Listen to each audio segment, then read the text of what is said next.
At my parents' lawyer's office, I sat frozen as the will was read aloud.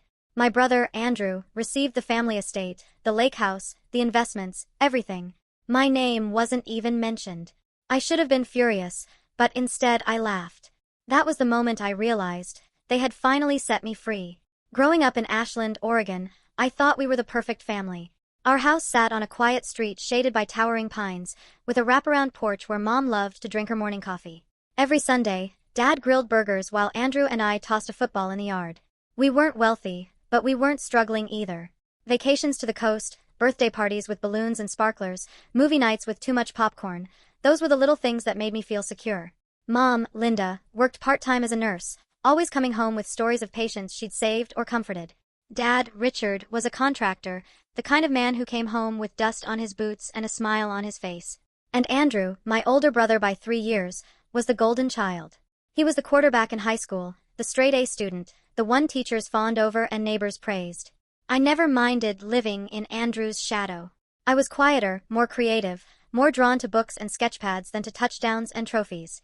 When relatives compared us, I laughed it off, telling myself that every family had a star and a background character. And in ours, Andrew was the star. But I believed my parents loved me too. They showed up to my art exhibitions at school, clapping politely even if they didn't understand the pieces. They bought me new pencils and paintbrushes for birthdays. They encouraged me. Not everyone needs to be like Andrew, Daniel, Mom would say with a smile. You're special in your own way. I clung to those words, even when their actions sometimes told a different story. Looking back, there were signs. Subtle things I brushed aside. Like the way Dad's face lit up when Andrew talked about football scholarships but barely flickered when I mentioned my dream of studying graphic design.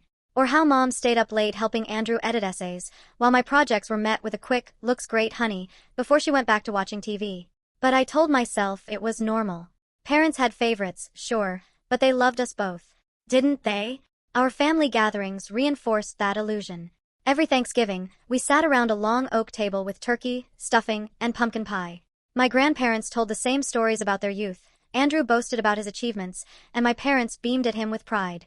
When it was my turn to share, they listened, nodded, smiled. Maybe not with the same enthusiasm, but enough that I convinced myself it was fine. I thought our bond was unshakable. One winter, when I was 16, I got the flu so badly I could barely stand. I remember lying in bed, shivering, when Mom appeared with soup and sat beside me for hours, reading from my favorite fantasy novel until I drifted off. Moments like that carved into my memory, reassuring me that beneath the favoritism, love still ran deep. When Andrew left for college, I expected things to shift. With him gone, maybe I'd finally step into the spotlight, maybe my parents would see me more clearly. And at first, it seemed true. Dad started asking about my classes.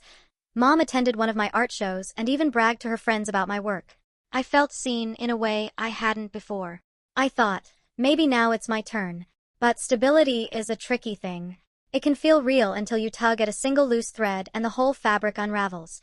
And though I didn't know it yet, the thread had already been pulled. Because while I clung to the illusion that we were a family built on love, my parents were quietly laying the foundation for betrayal.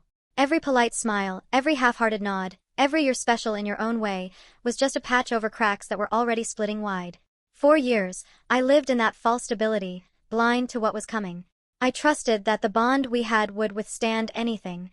I believed that when the time came, my parents would be proud of me, would support me, would see me as their son just as much as Andrew. But I was wrong. And the day the will was read, the truth shattered every illusion I'd ever held about my family. The first real crack in the illusion came when I was 17, during Andrew's sophomore year of college. He had come home for spring break, full of stories about fraternity parties, football victories, and his internship interviews lined up for the summer. My parents hung on his every word, smiling proudly as though he were already a Fortune 500 CEO. One evening, after dinner, I sat at the kitchen table sketching while Andrew and Dad talked about his future. Dad leaned back in his chair, clapping Andrew on the shoulder. "You're going places, son. We'll make sure you've got the support you need." Then Dad's eyes flicked to me. "And Daniel," he added, almost as an afterthought, "maybe you should think about something practical too.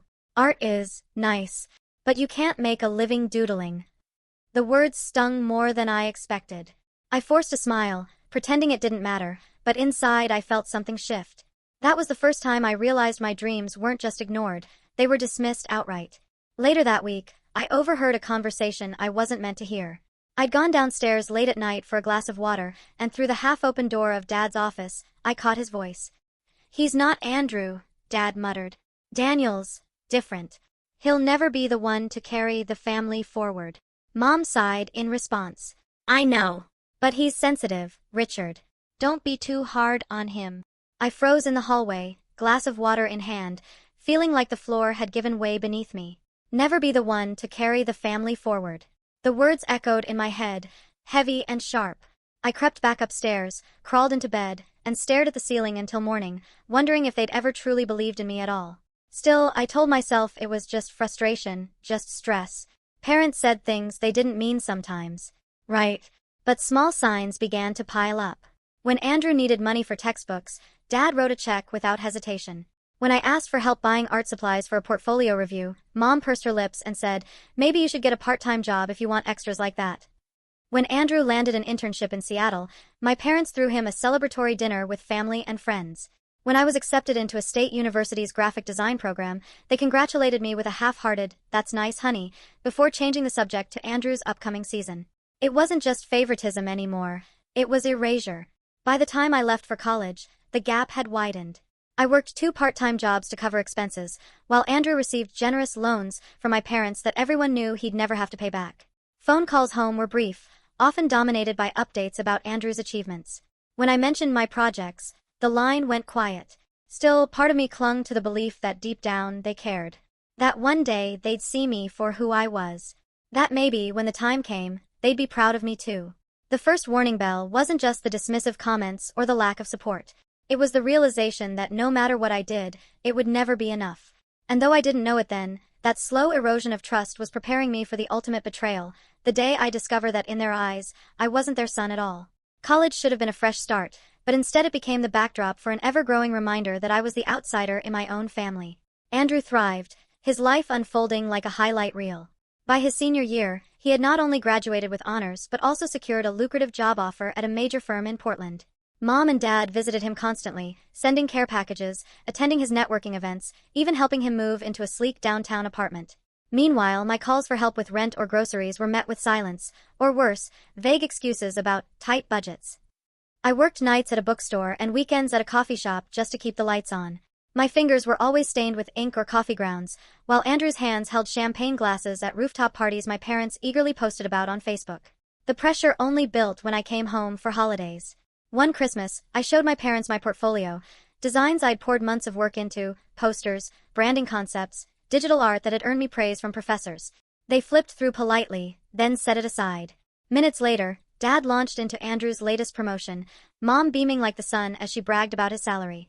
When I tried to join in, pointing out that one of my designs had been selected for a local festival, Mom brushed it off. "That's cute, honey. But Andrew's work really impacts people. He's building something lasting." The words cut deeper than I wanted to admit. Worse still, Andrew himself began to mirror their dismissiveness. Where he once teased me playfully as kids, now his jabs carried a sharper edge. "Still doodling, Danny?" He'd sneer at family dinners.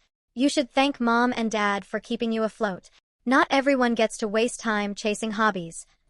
I wanted to protest, to remind him I was working harder than anyone just to survive. But each time, my parents laughed along or stayed silent, tacitly approving his cruelty. Slowly, isolation set in. Friends at school tried to invite me out, but I declined, too drained from juggling jobs and classes. When I confided in one about my parents' favoritism, she frowned and said, "Maybe they just show love differently." I stopped bringing it up after that. By the time I graduated, I felt like I was living 2 lives. The exhausted worker scraping by in reality, and the invisible son who barely registered in his parents' world. The final straw came at my graduation ceremony. I looked into the crowd, scanning for their faces. My eyes found Mom and Dad front and center, but they weren't even watching me walk the stage. They were busy FaceTiming Andrew, showing him off to distant relatives, celebrating his latest raise as though it mattered more than my diploma in hand. In that moment, standing in my cap and gown, I felt utterly alone. And yet, I still clung to the fragile hope that things could change. That maybe, with time, my parents would recognize my worth. But the pressure and isolation were not random cruelty. They were precursors, conditioning me to accept less, to expect nothing. So when the will was finally read, when my name wasn't even mentioned, I shouldn't have been surprised. Deep down, I think I already knew. The revelation didn't come all at once. It unfolded like a slow, cruel trick. It started when my grandmother passed away. She was the last family member who treated me without comparison, who sent me handwritten letters about how proud she was of my art. When her estate was settled, she left me her old piano and a modest savings bond. It wasn't much, but it was proof that someone in the family had seen me. At the meeting with the lawyer, though, I noticed something odd. My parents and Andrew were huddled together, whispering, casting glances my way. When I asked about it, Dad brushed me off. Nothing for you to worry about. But worry gnawed at me anyway. Months later, after Dad fell ill briefly and was hospitalized, I overheard another conversation in hushed tones. I had stopped by to bring soup, and as I set the bag down on the counter, I heard my name through the cracked office door. "We don't need to include Daniel," Mom was saying. Andrew replied, his voice low but firm. "It's better this way. He'll just waste it. You know how he is." My stomach dropped. Include me in what? I didn't have to wait long to find out. When Dad recovered, I found a folder accidentally left on the kitchen counter. Inside were draft copies of their will. My eyes scanned the neatly typed pages, heart pounding. The estate, the properties, the investments, all listed under Andrew's name. My name appeared once, buried at the bottom. Personal effects of minimal value may be offered at the executor's discretion. That was it. That was all I was worth to them. I sat there for what felt like hours, staring at the paper, my hands trembling. A lifetime of love, or what I thought was love, reduced to a footnote. When Mom came into the room and saw me with the folder, her face hardened. "Daniel, you shouldn't be snooping." "Snooping?" My voice cracked. "This is your will. This is my life. Why would you cut me out like this?" She didn't flinch. "Because, Daniel, you've never been responsible. You think with your heart, not your head. Andrew will carry this family forward. You'll be fine on your own." Her words sliced through me like glass. Fine on your own. As if the years I had worked myself to exhaustion meant nothing. As if my art, my survival, my very existence had no weight. Dad walked in then, leaning heavily on his cane. "Your mother's right. This isn't about love. It's about legacy. And Andrew is our legacy." I couldn't speak. I couldn't breathe.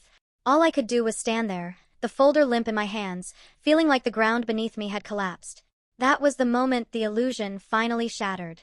For years, I had convinced myself they cared in their own way, that the favoritism didn't erase the love. But staring at those cold legal words, I realized the truth. They had already erased me. The will wasn't just about money, it was about worth. And in their eyes, I had none. From that day forward, everything changed. I stopped trying to win their approval. I stopped bending under the weight of their comparisons. Something hardened inside me, a quiet resolve that I wouldn't beg for scraps of affection anymore. But resolve didn't erase the pain. And when the will was formally read months later, when Andrew inherited everything and I was left with nothing, the revelation wasn't shocking. It was confirmation of what I had already known. And yet, that painful clarity also planted the first seed of freedom. If they didn't see me as family, why should I cling to them as mine? When the will was finally read, I didn't cry. I didn't scream. I just sat there, staring at the lawyer as he carefully listed everything, our family home, the lake cabin, Dad's business assets, every investment account, and handed it all to Andrew. My name wasn't mentioned once. Not even for formality. Andrew sat smugly beside me, tapping his pen on the table like a man who had just won the lottery. My parents didn't even look my way. For them, it was done, sealed, justified. But as I walked out of that office, I felt something I didn't expect: relief. For the first time, there was nothing left to prove. No dangling carrot of affection, no imaginary finish line where my parents might finally clap for me the way they clapped for Andrew. They had made their choice, and in doing so, they'd set me free. Still, freedom alone wasn't enough. I needed to act. The counterstrike began small, quietly, almost imperceptibly. First, I cut off contact. No more phone calls where my updates were met with silence. No more holidays where my achievements were ignored. No more pretending to be part of a family that had already cast me aside. When Mom texted me weeks later, "Come for Sunday dinner, Andrew wants to celebrate the inheritance," I deleted the message without replying. Then, I turned inward. For years, I had worked 2 and sometimes 3 jobs just to stay afloat, funneling what little extra I had into my art. But now, I doubled down. I started taking freelance design gigs, pouring every ounce of energy into building a portfolio that would make me independent in every sense of the word. Isolation became fuel. The bitterness of their rejection burned hot, but instead of letting it consume me, I used it. Each cruel memory, each slight dismissal, each forgotten milestone became a brick in the foundation of the life I was determined to build. Meanwhile, the cracks in Andrew's shiny new world began to show. With the inheritance in his hands, he dove headfirst into a lifestyle he couldn't sustain.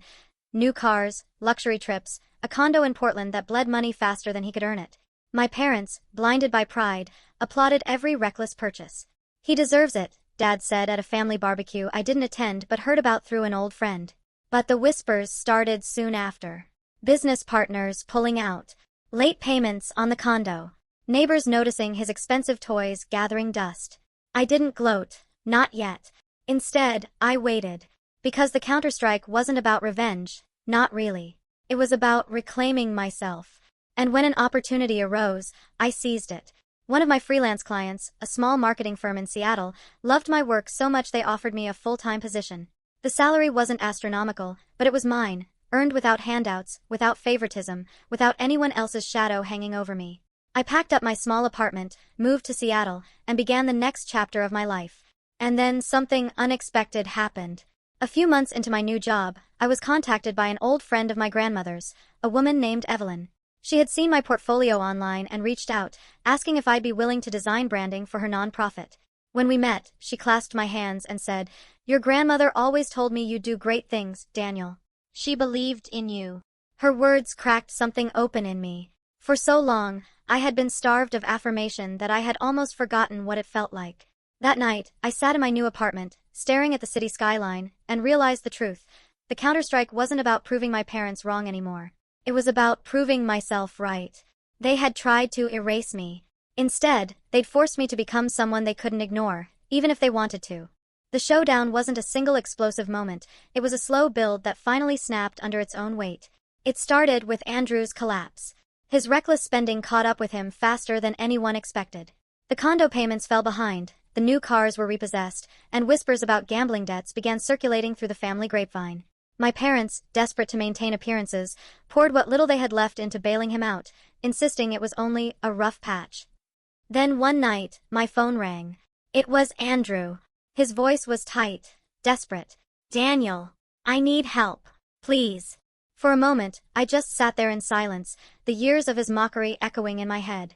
Still doodling, "Danny? You'll never carry the family forward."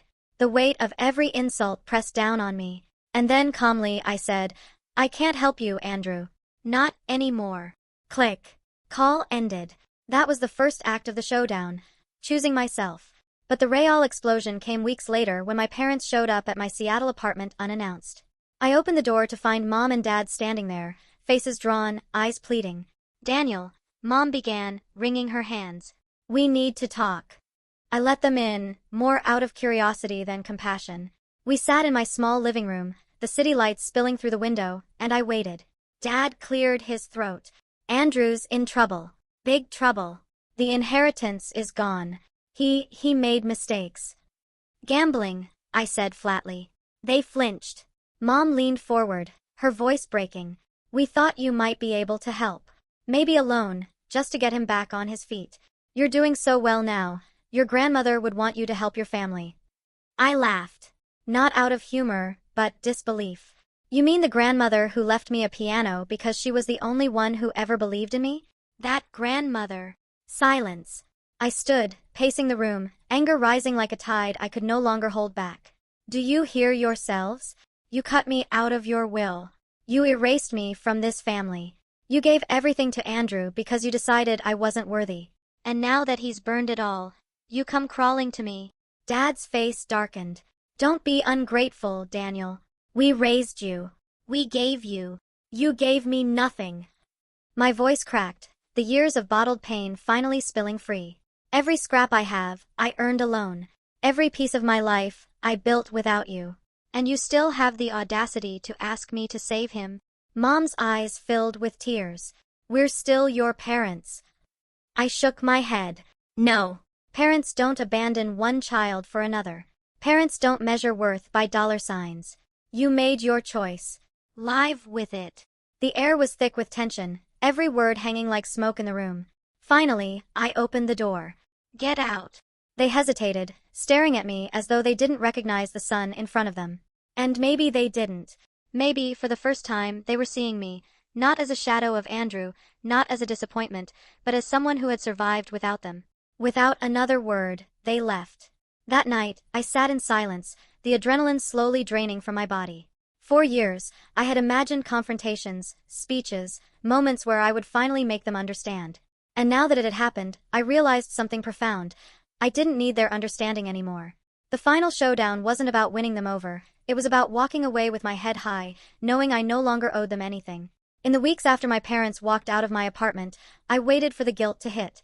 For the crushing weight of regret, the sense that I had turned my back on family, to bury me. That's what they had trained me to feel, that my worth came from serving them, from proving myself worthy of scraps. But the guilt never came. Instead, what settled over me was peace. A strange, quiet peace that felt foreign at first. For the first time in my life, I wasn't chasing their approval. I wasn't measuring myself against Andrew's shadow or twisting myself into knots trying to be seen. I was simply me. Work thrived. The marketing firm promoted me within a year, impressed by my relentless drive. I poured myself into projects that mattered, campaigns for nonprofits, branding for small businesses trying to survive, art that felt like it made a dent in the world. My co-workers respected me. My clients trusted me. All the things my parents said I'd never achieve, I was building day by day. Outside of work, my life blossomed in ways I hadn't thought possible. I found friends who valued me for who I was, not for who they wanted me to be. People who didn't see the other son or the disappointment, but simply Daniel. For the first time, I belonged. And then there was Evelyn's nonprofit. The woman who had once been my grandmother's friend became something like family to me. Designing for her organization introduced me to a community of people who believed in second chances, who celebrated resilience. She told me one evening over coffee, "Your grandmother always knew you'd be the one to make something beautiful out of the pain. She'd be proud." That sentence undid me. I cried harder than I had in years, not from grief, but from release. From finally hearing words of pride I had craved my entire life. Meanwhile, the ripple effects of my family's choices spread outward. Word got around about Andrew's collapse. Former friends distanced themselves, tired of his arrogance and recklessness. The fortune that was supposed to carry him for decades vanished in a haze of bad bets and ego trips. Last I heard, he was working odd jobs, still blaming everyone but himself. As for my parents, they clung to him until the very end, draining their own savings to cover his debts. Eventually, they sold the lake cabin to pay creditors. The family home followed soon after. The legacy they had prized so much slipped through their fingers, leaving them in a modest rental outside the city. I didn't gloat. The truth was, I felt nothing. Their downfall wasn't my victory, it was just the inevitable result of choices they had made long ago. My victory was something else entirely. It was standing in my own apartment, keys in my hand, knowing every piece of furniture, every framed artwork, every book on the shelf was mine. It was walking into work each morning proud of what I was building. It was calling my friends family, and knowing they meant it. It was freedom. The emotional aftermath of being cut out of the will wasn't devastation, it was transformation. My parents thought they were punishing me by erasing me from their legacy. What they didn't understand was that in doing so, they gave me the greatest gift, the chance to build my own. I don't know if I'll ever reconcile with them. Maybe someday they'll reach out again, broken by regret. Maybe Andrew will finally see himself clearly. But I no longer wait for those maybes. Because my life is full, not in spite of what they took, but because of what I found after they were gone. One evening, as the sun set over Seattle, painting the sky in golds and purples, I stood on my balcony and whispered words I had once longed to hear from them. "I'm proud of you, Daniel." And this time, it was enough.